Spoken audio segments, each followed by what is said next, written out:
নতুন বউ আসলেই ছেলের কাছে মায়ের ভালোবাসা কমে যায়। আসলে কি কমে যায়? এটা কি সত্যি? আর এটা কি কখনোই হতে পারে? মা জন্ম দিয়েছেন, মা তো মাই, মার সঙ্গে কি কারো তুলনা হয়? মা মায়ের জায়গায়, বউ বউয়ের জায়গায়, তাহলে কেন এত কিছু? কিন্তু কিছু মা মনে করেন বউ এলেই ছেলে তার কাছ থেকে দূরে সরে যাবে, আর এই ভয়েই শুরু হয় মানসিক চাপ।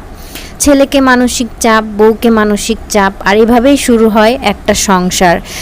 আর একদিন মানসিক চাপের ভেতরে থাকতে থাকতে ছেলের বউ আর ছেলের মধ্যে অনেক ঝামেলারই সৃষ্টি হয়।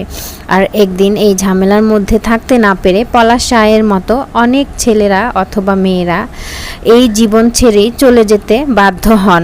যে মায়েরা মনে করেন ছেলেকে বিয়ে করালেই ছেলে পর হয়ে যাবে, সেই মায়েরা ছেলেকে বিয়ে করাবেন না। যদি ছেলের বউ আর ছেলেকে একসাথে থাকতে দিতে কষ্ট হয়, তাহলে আপনার ছেলে আপনি নিয়ে ঘুমান। অযথা ছেলের বিয়ের নামে, ছেলের সুখের নামে অন্য একটা মেয়ের জীবন নষ্ট করবেন না, তাহলে পলাশ রায়ের মতো আপনার ছেলের জীবনও শেষ হয়ে যেতে পারে নিঃশব্দে।